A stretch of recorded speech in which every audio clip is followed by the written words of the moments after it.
security in this country, then which place is safe in this country? Because I can assure you Samburu was not until a few months ago. In the case of tampering of the CCTV and evidence, what usually does IPOA do to make sure that there is a fair hearing to both parties? And while at it, I beg everybody to reason with sobriety and stop blame games, because that's why we are legislating. Senator Mofire. Honorable Speaker, I wish to send my deepest condolences on my behalf and the behalf of Naraka County. Honorable Speaker, it is very painful, sad and regrettable that a young soul has died in the hands of the very people and institutions that are supposed to protect lives. Honorable Speaker, I'm speaking on behalf of thousands of Kenyans that the most mentioned person in this saga is Mr. Erion Lagat. I think the police officer, actually the second most powerful policeman in this country. The general mood in the country, Honorable Speaker, is that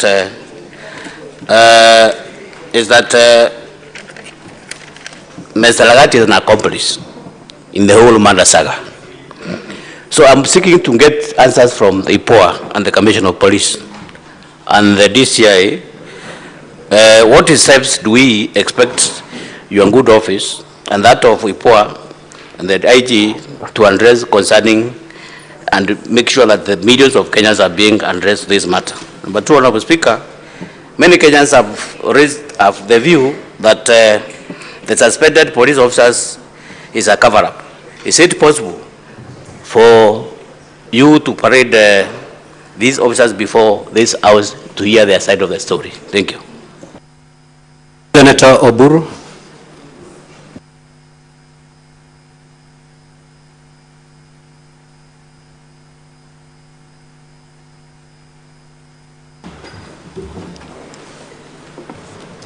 Thank you, Mr. Speaker, sir. Mr. Speaker, many questions have been asked by my colleagues and many questions have been answered. So I will be very brief. Mr. Speaker, I would like to know whether there are laws which only apply to the ordinary Kenyans and they don't apply to the high in society. Mr. Speaker, I'm asking this question because the director of CID has told us here the way they investigated, and they were investigating based on complaint from the deputy IG. And that complaint from the deputy IG led them to go into great details of a so-called cybercrime, Mr. Speaker. I'm wondering whether if an ordinary Kenyan went to complain about a cybercrime, anything would be done. Me, I have complained, I have been defrauded of money.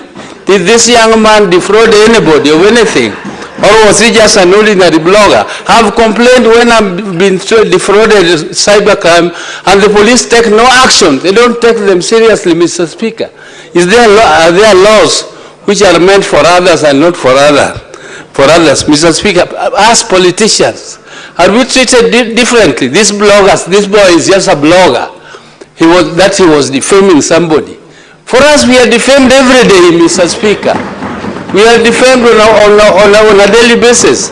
And there is not treated as a crime. And if somebody thinks that is making me famous, it is making me more famous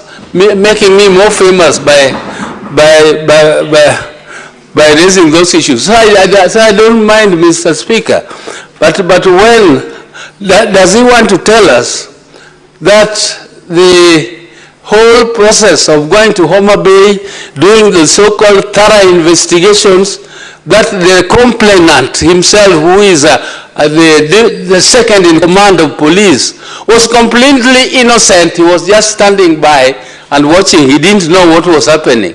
That is just an innocent complainant like any other Kenyan.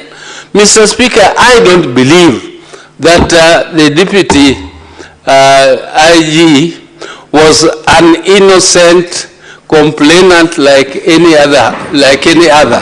And his role must be investigated in this matter. The small man at the police station, in Central Police Station, that is a very small person, Mr. Speaker. Senator Lelegwe.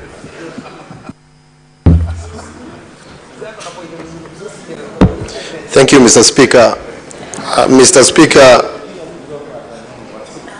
the Vice Chairperson of IPOA, Anne Mwangi, just informed the House that the CCTV footage or CCTV itself at the Central Police Station was interfered with.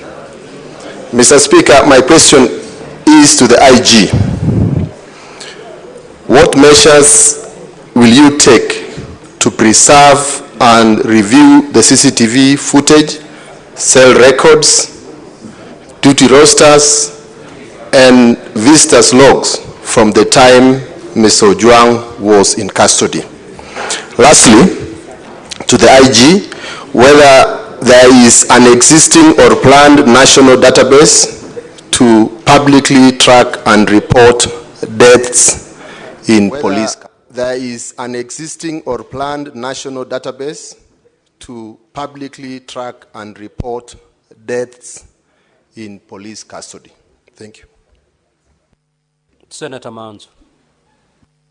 Thank you, Mr. Speaker. Mr. Speaker, I would like to delete records on the day of the death and the names of officers that entered their credentials, or delete records on the or soon after the transfer of the deceased to Bagadi Hospital. Mr. Speaker, that information should be available from that platform. And how sure are they that he wasn't under threats? Honorable Senators, may the Senator from makwiny be heard. Thank you, Mr. Speaker. You know what happened about the communication to spouse? Was it not under duress, Mr. Speaker? And Mr. Speaker, on that particular issue, how sure is IPOA or any investigator that Albert did not arrive at Central Police Station